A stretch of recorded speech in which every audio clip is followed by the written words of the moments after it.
नमस्कार.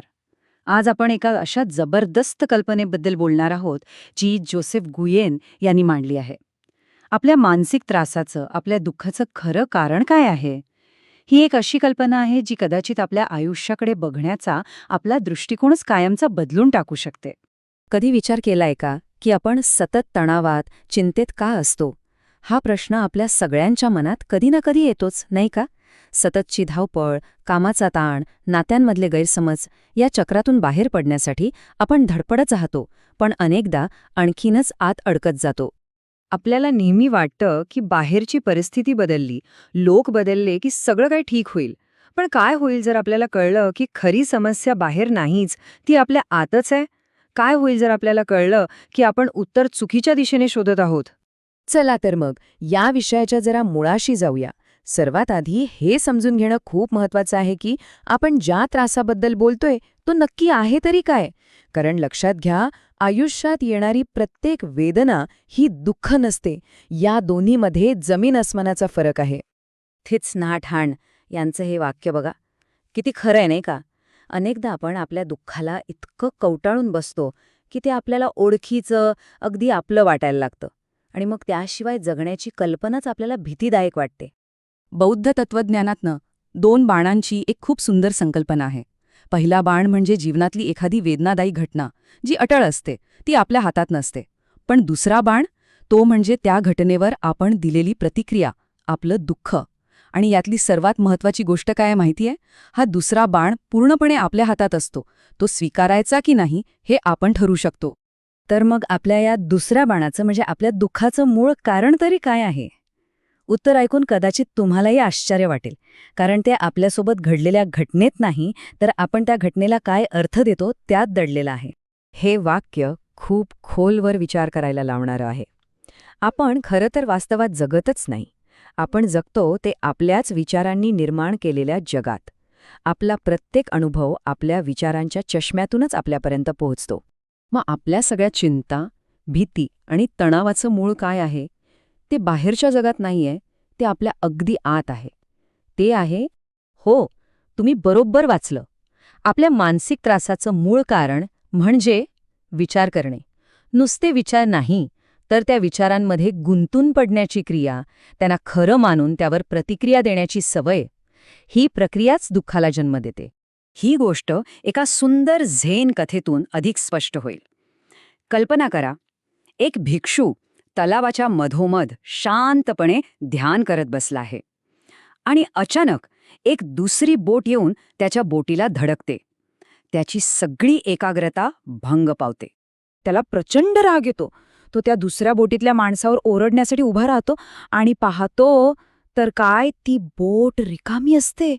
वाऱ्यामुळे ती वाहत आलेली असते. तिथे कोणीच नसतं. आता त्याचा राग कोणावर काढणार? तो आपोआप शांत होतो आणि त्याला साक्षात्कार होतो की राग त्या बोटीमुळे नाही आला, तर कोणीतरी मुद्दाम मला त्रास दिला या त्याच्या स्वतःच्या प्रतिक्रियेमुळे आला होता. आपल्या आयुष्यातल्या समस्याही अगदी त्या रिकाम्या बोटीसारख्याच आहेत. त्या स्वतःहून आपल्याला त्रास देत नाहीत, आपली प्रतिक्रियाच त्यांना तशी शक्ती देते. चला, आता या विश्लेषणाच्या सर्वात महत्त्वाच्या भागाकडे वळूया. कल्पना किंवा विचार म्हणजे थॉट्स आणि विचार करणे म्हणजे थिंकिंग, या दोन गोष्टींमधला फरक समजून घेणं अत्यंत आवश्यक आहे. बघा, कल्पना किंवा विचार हे आपल्या मनात वीज चमकावी तसे आपोआप येतात. त्यासाठी आपल्याला काहीही करावं लागत नाही. पण विचार करणे ही एक क्रिया आहे. यात आपण त्या कल्पनेला पकडून ठेवतो, तिचं विश्लेषण करतो, तिच्यात पूर्णपणे गुंतून जातो. आता या स्लाइडमधला फरक तर खूपच रंजक आहे. इथे बघा, कल्पना या नैसर्गिक, सर्जनशील आणि प्रेमळ असतात. ते आपल्याला एक प्रकारचा जिवंतपणाचा अनुभव देतात. या उलट विचार करणे हे आपल्या अहंकाराशी जोडलेलं आहे. ते प्रतिबंधक, विनाशकारी आणि तणावपूर्ण असतं. आणि लक्षात घ्या, भीती ही विचार करण्यामुळेच निर्माण होते. तर मग या विचार करण्याच्या सवयीतून बाहेर कसं पडायचं? याचं उत्तर खूप सोपं आहे आणि थोडं विरोधाभासी वाटू शकतं. आपल्याला विचारांशी भांडायचं नाहीये, त्यांना दाबायचं नाहीये, तर त्यांना फक्त शांतपणे स्थिरावू द्यायचं आहे, आपोआप. ही उपमा बघा, किती समर्पक आहे. आपलं मन एका गढूळ पाण्याच्या भांड्यासारखं आहे. विचार करणे म्हणजे ते पाणी सतत ढवळत राहणं. पण जर आपण ते ढवळणं थांबवलं तर काय होतं? ती माती आपोआप तळाशी बसते आणि पाणी नितळ, स्वच्छ होतं.